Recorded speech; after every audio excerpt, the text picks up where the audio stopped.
Hi everyone, my name is Jeremy Stewart and I'm the Nutrition and Health Outreach Educator for Cornell Wellness. Thank you for joining me today on another edition of Make It Happen Monday. Along with being a certified personal trainer and fitness nutrition specialist, I am also a New York State licensed massage therapist. So I thought a great thing to kickstart our week off this week would be to learn some self-massage techniques to hopefully eliminate any aches and pains that you might be feeling, and obviously to help bring our stress level down in a time where that is much needed. Okay, so right now, a lot of us are in a situation where we're working from home. With that being the case, we tend to spend a lot more time. I know myself, I spend a lot more time on my computer, a lot more time on my laptop, a lot more time on my digital devices. So what that can do is that can force us to be a lot more forward, right? Bringing our shoulders forward, our neck is forward, right? To read that phone or to type on our laptop. If you're having problems with our hands from typing so much. So one thing that we're going to talk about today is maybe eliminating or alleviating some of those pains through self-massage on those postural muscles that we might be aggravating. Okay. So we're going to be talking about 3 modalities of massage that you can practice on yourself today. For the first 2, you do not need any tools for. You can use one, and I will show you guys how to do that. But for the last one, you will need a tool, and we'll talk a little bit more about that when we get there. All right. So moving forward, part of being a good massage therapist is not only being in tune with the person that or the body that you're working on, but also being in tune with yourself, right? So I can't be in tune with somebody else if I'm not already in tune with myself. So one great way to do that is just to do a little bit of breath work. So that's what we're going to start with today. All right, so we're going to take 5 long, slow, deep breaths. And what I really want you to focus on is on that big inhalation and then a nice slow exhalation, okay? So I'm going to invite you to become seated, lie on the floor, whatever feels comfortable for you, okay? Good posture, chest is up, all right? Shoulders are relaxed down, all right? So I'm going to take a big, deep breath in, and I'm going to let it out.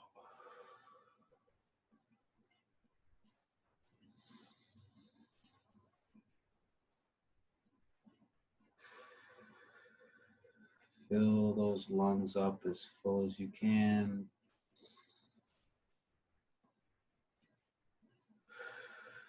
And then exhale it all out. All right, so for the next one, I want you to inhale. And then on that exhale, I want you to make a nice sound.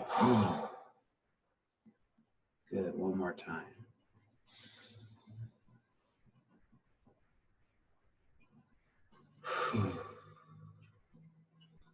Yeah, maybe just one more.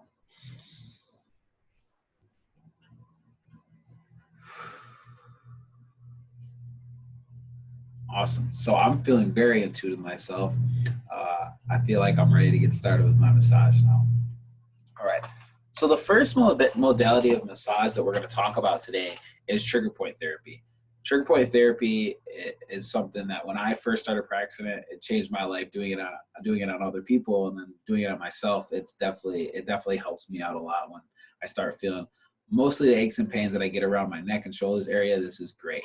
So what is trigger point therapy? So trigger point therapy is a focus of hyperirritability in a tissue that when compressed is locally tender and if sufficiently hypersensitive gives rise to referred pain and tenderness. So what does that all mean? So basically our muscles are in a constant flow all day long between contraction and then relaxation, contraction, relaxation. So we have these big overarching muscle groups, like, you got your biceps, you got your chest, your pectoralis major, you have your quadriceps, you have your hamstrings. Those are all large muscle groups, right? Within those large muscle groups, you have little individual muscle fibers, okay? So what happens is those little individual muscle fibers, you'll find a spot where trigger point is where that individual muscle fiber keeps contracting but doesn't relax. All right, and this usually appears as almost like a sensitive spot, and it almost can feel like a bump on your muscle, but it's very, very sensitive. Sometimes, like it says, if it's hypersensitive, if you press on it, it can like one time, if you have a trigger point in your neck, you can feel it up into your ear. All right. So if we look at this diagram down in the right hand corner of the slide here, we have human body, and that's tends to be where we get a lot of our trigger points. So if you talk about, a lot of us hold a lot of stress in our upper shoulders and our neck. So a lot of trigger points around there. A lot of trigger points, one specifically right here in the chest, right? Because we spend so much time with our chest shortened, right? Especially for like this. Our back's very elongated when we do that. So you could also find some trigger points in your back, in the mid back, lower back, some spots as well. So ones that we'll touch on today, we're definitely going to do the occipitals, which is right on the base of the neck, all right, at the base of the skull here. And then we'll touch on the traps, and then we will do one on the hands and the chest. And then I will bring out my tool that you can use, which is the picture that's on the left hand corner over here, which is our theracane. So for those spots that you can't really put your fingers, the theracane is nice, but we absolutely don't need it. All right, so without further ado, let's jump right into it. So what I'm going to ask you to do is I'm actually going to turn my chair to the side here so you can see. All right, so I'm going to have you take 2 fingers just like this, and I want you to go on the base of your skull. I want you to first just give a nice little stroke across your neck. All right, maybe feeling for any tender spots. I know I can feel a couple through here. I'm going to give a couple. All right, and then what I'm going to do, so I'm going to look to find one of those spots. And I know I have a couple that are right towards the top. So I'm going to start at the top and work my way down. So what I'm going to do is I'm going to find one of those spots, and I'm going to gently press with my finger pads on that spot. You don't want to attack it, right? So if you think about what our body does when it finds an invader, okay, like your immune system, if it finds an invader, it's going to attack it. You don't want to do that, right? We want to alleviate the stress. So want to let our body invite it in. All right. So what we're going to do is we're going to take a big deep breath. All right. Once I find that spot, good. I'm going to press. Breathe out. So take another deep breath. And then as I exhale, I'm going to press a little bit harder with my finger pads. Okay, again, not a seek and destroy mission, just trying to get a nice feel for that spot.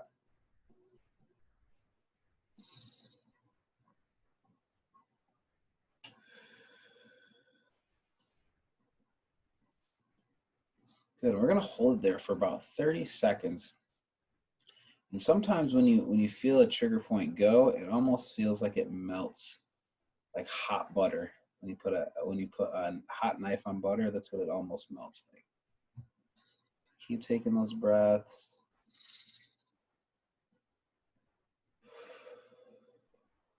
Good, one more. Good, and then after you might have felt it release a little bit. Good. You always want to make nice after you do some trigger point work. So I'm just going to give it a nice rub. All right, maybe shake my arm out a little bit. And I'm just going to bring it down just a little bit more and see if I can find any more on that side. Oh, yeah, I feel a nice tight one right here. So take a...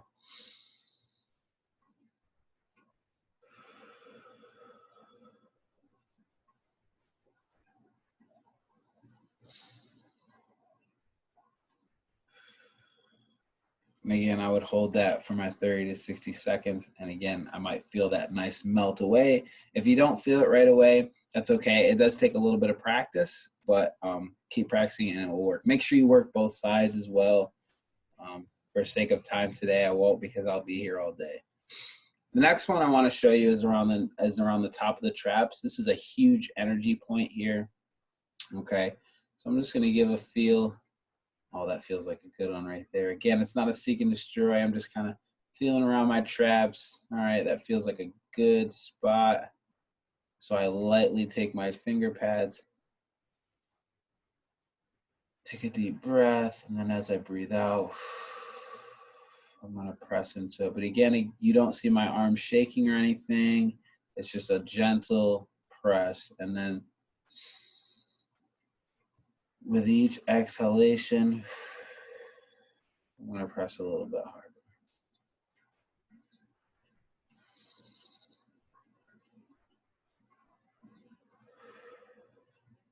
Again, I'm gonna hold for my 30 to 60 seconds. And once that's done, all right, again, I wanna make nice, all right, just put a lot of work on my muscles there, make nice, shake those arms out. All right, so again, the neck, shoulder area, those can be very tight, especially if we're in this position all day long, right? Another spot that could be tight, right, is our chest. So right at our attachment point where our pec major attaches right out here, usually you can find a trigger point. So again, I'm gonna give a nice gentle stroke across. Oh, that feels like a good one right there. All right. So again, it's all like most of my muscles are smooth. So as I'm going over, if I feel like a little bump that might be a little sensitive, that's probably a trigger point. And I feel one right there. So I'm gonna practice again. I'm gonna take a big deep breath in. And I'm gonna exhale. On the exhale, I'm gonna try to get a little bit deeper into that muscle. A little bit deeper into that trigger.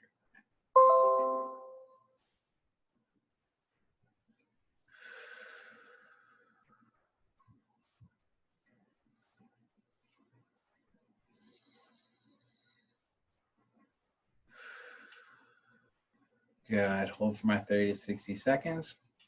I'm gonna make nice, right? Make nice. All right.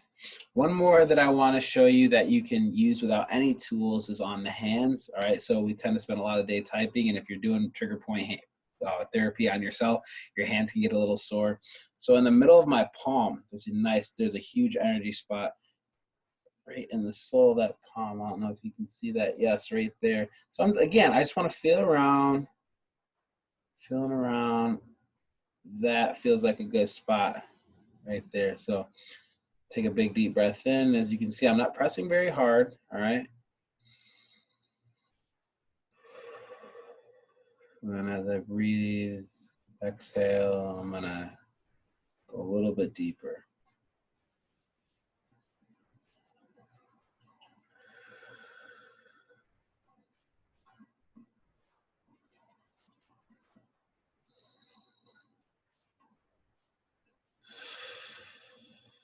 Good, and I'd hold for my 30 to 60 seconds. I would make nice on myself. All right, and then I've just did all my work on the right side. I would then go back and I would do my left side. Okay, before we get on to the next modality, I just want to show you one tool that you can use for trigger point therapy work. All right, and that is my Theracane. All right, these are super inexpensive. They're like 12 to 15 bucks on Amazon. I highly recommend getting one if you have a lot of aches and pains in between your shoulder blades. I know that everybody in my office, this is a hot commodity in there. I'm always getting it taken off my desk. So it's a really great tool. All right, so what I'm going to do is, since I've been working on my right side, I'm going to continue to work on my right side. So I would grab my Theracane. My right hand is over top. Then my left hand goes over top on the other side. And I'm going to find a spot that in between my shoulder blades. Again, I'm not going super hard right now. I'm just trying to find a spot that, oh, good. All right. So that felt like a bumpy spot. It was a little sensitive. So I'm going to, give myself some time. I'm going to take a deep breath. And then as I breathe out, I'm almost going to pull the Theracane away from my body. Ooh, and that already feels good.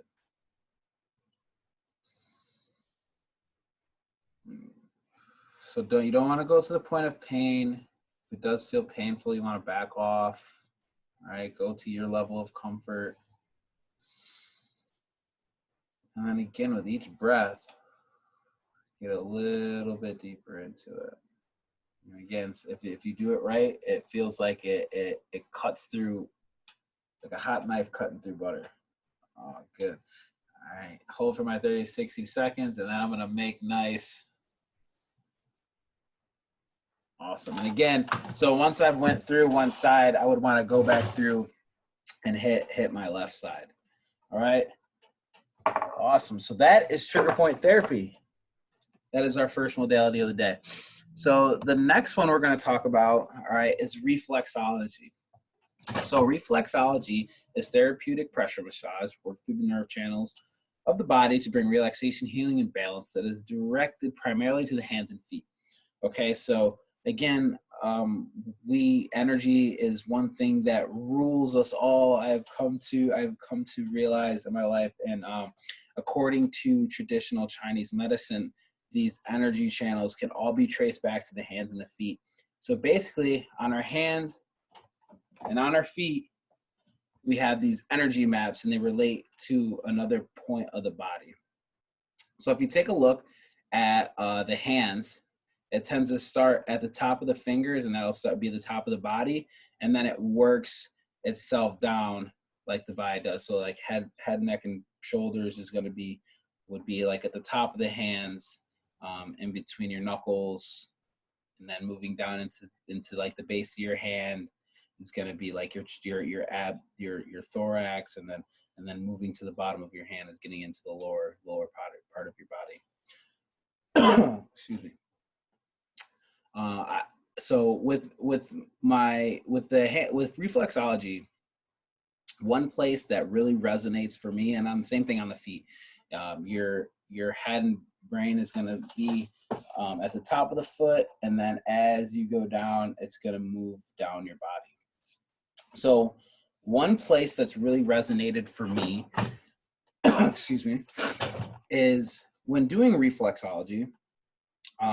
Your lower back tends to be, right, so I have my foot, my head, neck, and shoulders are going to be at the top of my foot here, and then the spine is going to run right down the inside of your foot. So my lower back is going to live somewhere along my midfoot, okay, and I tend to have a lot of pressure points in my lower back.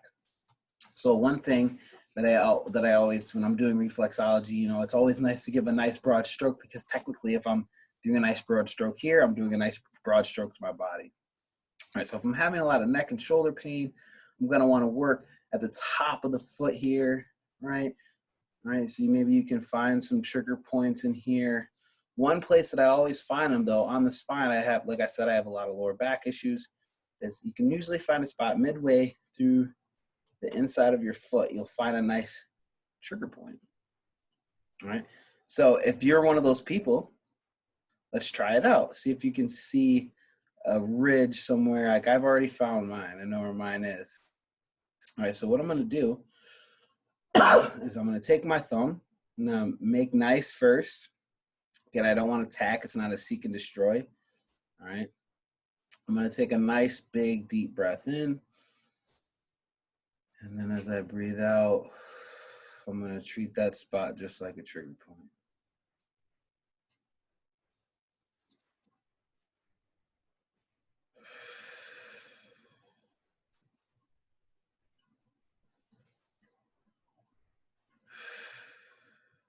Again, I'd hold for my 30 to 60 seconds.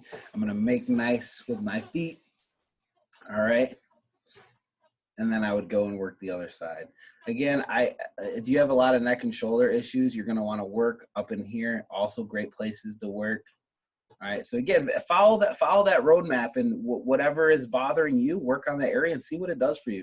And really just try to be in tune with it. I'm telling you, it's crazy how I've just worked on people's feet before, and they've gotten amazing results just from me working on their feet. I haven't touched anything on the rest of their body, and they feel so much more relaxed just from the work that was done on the feet. They feel so much pressure off their lower back. Their whole body just feels rejuvenated. All right, so reflexology is great. Okay, so moving on to our last modality for today. All right, we're going to talk about myofascial release. All right, so myofascial release is a manual massage technique used to eliminate general myofascial restrictions typically performed with a device. So this is going to be the one where we're going to need a tool for. So there's a couple different tools that you can use. All right, so I have a lacrosse ball. I would start with a tennis ball. If you see there on the corner of the screen, the lacrosse ball tends to be a lot harder, so it can give a lot more pressure. So if you're a person that can handle pressure, a lacrosse ball will be good. But if you're a person that likes lighter pressure, you might want to start with a tennis ball. Another tool that you can use is a foam roller. All right, so I got a small foam roller here. All right. So let's talk a little bit about fascia. So fascia is basically like a saran wrap that surrounds your muscles. All right, and it is constantly moving from this more hard, thick state to this more gel, liquidy state. And when we're, and that really just depends on movement, how much we've moved for the day, and how much we've been sitting, and all that. So me, I've been sitting a lot today, so my fascia is probably turning more into that hard, viscous state, and not in that gel, liquidy state. But our body moves best when we're at that more gel, liquidy state, blood's flowing a lot better. So this is typically one thing that if you are going to exercise, you're going to want to do before, right? It's a great warm-up for your body. Another thing, if you've already recovered from plantar fasciitis, that it can be like a rock at the bottom of your feet. So this can be a great tool for rolling at the bottom of your feet. So I'll show that one, and then I'm actually going to move up the body. So whenever you're doing any type of massage, you're always going to want to start the farthest away from the heart, and you're going to want to move towards it. Okay, you never want to work away from the heart. Okay, always try to push. And if you do work away, always flush it by pushing blood back towards your heart. Okay, so I'm just going to move my camera.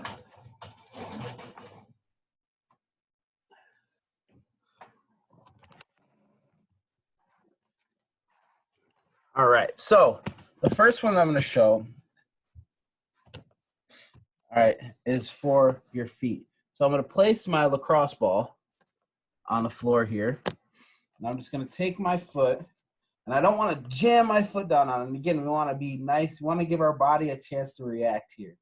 All right, let it absorb. All right, so I'm going to go nice and slowly.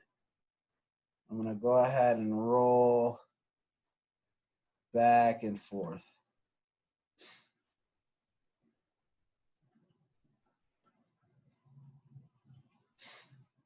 Once I've done that about 4 or 5 times, my muscles, my fascia is starting to loosen up, and that's going to make my muscles move a lot better, more fluid.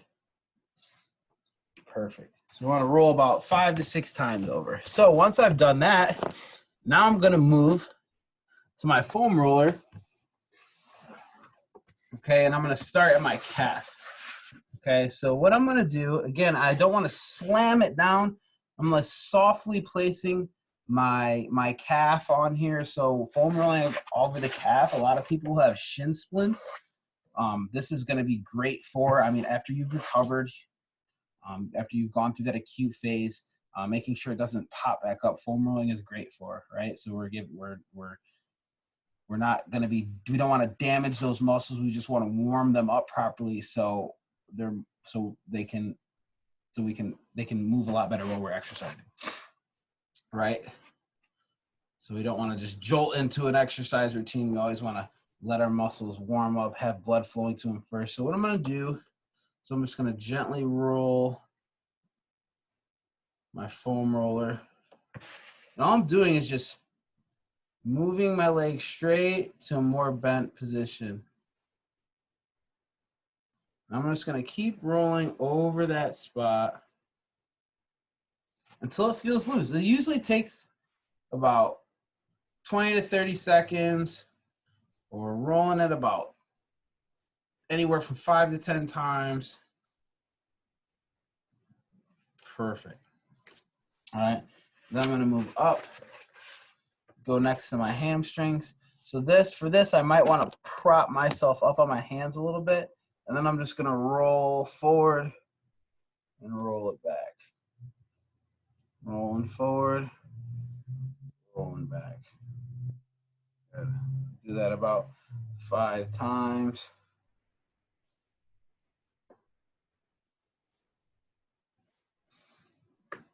Good. Finish going towards the heart. Perfect. Another place I could do this, lower back. All right, so again, I'm just gonna kind of lean back and I'm gonna use my legs as a base here. And I'm just gonna push towards and then roll it back. Push forward and roll it back. So it does take a little bit of core strength as well to hold yourself on the ball, especially if you're doing, or the foam roller, especially if you're doing lower back. Great. Perfect. All right, and then obviously once I've done that, I would want to move to the other side and complete the other side as well. All right, so that's all I have for you all today. I hope you enjoyed it. I hope you can take some of these techniques and you can use them throughout your workday. Take a break while you do it. Try it out with your kids. Kids usually tend to have a lot of fun, especially on the foam rollers and stuff. Definitely be careful. Make sure you're not stepping on them.